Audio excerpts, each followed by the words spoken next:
The Habsburg Dynasty, one of the most powerful and enduring families in European history, didn't rise to dominance through bloody conquests, but through a game of political chess, played with marriage contracts and alliances. For centuries they ruled vast swaths of Europe, but their empire would eventually crumble. How did a single family come to dominate a continent, and what led to their tragic downfall?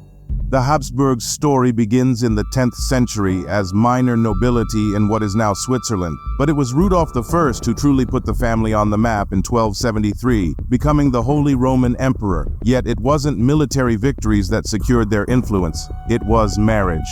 This family would come to define the saying, "Let others wage war, you, happy Austria, marry." By the 15th century, the Habsburgs had perfected their strategy. When Frederick III became Holy Roman Emperor in 1452, he secured one of the most important marriages in European history. His son Maximilian would marry Mary of Burgundy, bringing the rich and strategically crucial Burgundian lands into the family. This was just the beginning. Maximilian's own son, Philip the Handsome, married Joanna of Castile, uniting Spain with the Habsburg lands. This marriage wasn't just a union of two people, it was the birth of an empire that stretched across Europe and into the New World. At its height, under Charles V, the Habsburg Empire was vast, stretching from Spain, the Netherlands, Austria, and parts of Italy to the Americas.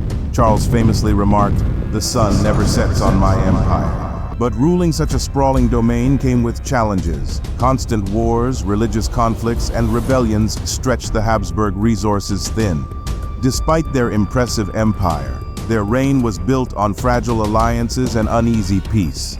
By the 17th century, the Habsburgs were beginning to show cracks. The 30 Years' War devastated Europe, and their grip on power weakened. But perhaps the most tragic flaw of the Habsburgs lay within their own bloodline. Centuries of inbreeding, designed to keep power within the family, led to generations of increasingly frail and mentally unstable rulers. The most famous of these was Charles II of Spain, whose severe physical deformities made him a symbol of the dynasty's decline. Charles II's death in 1700 without an heir plunged Europe into the War of Spanish Succession, a final desperate attempt to keep Habsburg influence alive. The 18th century saw the gradual dismantling of Habsburg power. The Austrian Empire held strong for a time under figures like Maria Theresa, who fought to preserve her family's legacy. But the tides of revolution and nationalism were too strong.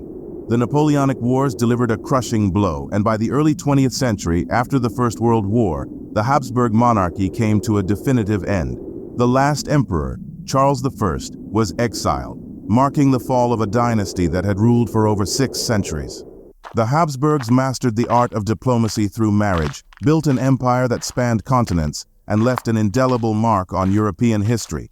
But their story, like all great dynasties, is a reminder that no power is eternal. In the end, even the mightiest families can fall, brought down by the very same forces that once made them invincible.